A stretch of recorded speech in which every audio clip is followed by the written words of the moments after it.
Good, you're back. I'm Neom, and today's episode is about the restaurant industry and the history thereof.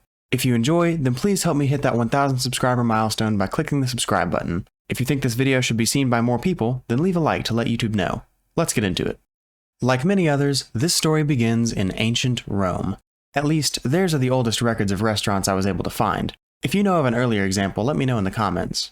It won't surprise you that, just like they did with architecture and warfare, the Romans got restaurants right the first time. No, not by combining a beautiful eatery with a Gordon Ramsay and kitchen staff. Ramsay's an Egyptian name. No, they got it right by inventing the buffet. This ancient Roman restaurant, or Thermopolium, had long stone counters inset with pots for holding food. The word, Thermopolium, is actually of Greek origin, and for centuries was incorrectly translated as Hardee's/Carl's Jr., it depends on what city-state you're in, but has more recently been corrected to something more along the lines of hot shop. You would put your denarii in a bowl by the door and proceed as usual, though these buffets worked more like a Panda Express than a Shoney's, for example, in that instead of serving yourself, you would walk along the length of the counter saying yes or no, and you would nod along politely, but they would misunderstand it as you wanting the brown rice when you really didn't want the brown rice, and now you just have to endure it and let them put it on your plate because you don't want to embarrass yourself and cause a scene because it's a Panda Express, for crying out loud, and what kind of person would cause a scene at a Panda Express? I mean Thermopolium. This is just a guess, but they probably had little tolerance for complainers back then. Excuse me, can I speak to your Dominus? Hi, what seems to be the problem? It's obvious you people have no professionalism whatsoever. I can literally taste how old your fryer grease is. Your grease is ancient. It is ancient grease. But ma'am, this is Rome. I don't... Excuse me? Where's your supervisor? Hey, you wait until Facebook hears about this.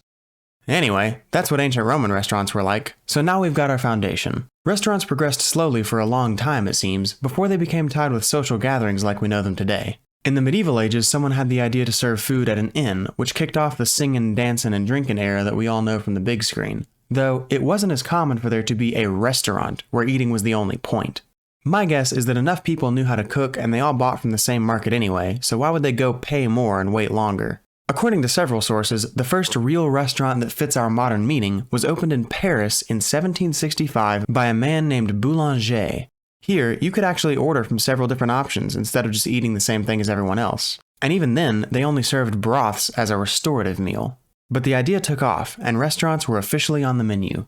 Inns like those that existed before faded into the background, becoming worse and worse, until eventually you were sitting next to some random fellow from Wyoming eating styrofoam bagels and wet neon yellow powdered eggs from a plastic bag, and alternately sipping from your Motel 6 branded mug of Folgers and your shot glass sized plastic cup of may contain dairy skim milk, while Judge Judy plays on a TV so old it could have been in a Thermopolium. Now if you want to mix fine dining with luxury accommodations, it costs a fortune. But at least restaurants are popular now, and we have fast, healthy food on every corner. Now that I think of it, maybe everyone should just learn how to cook again.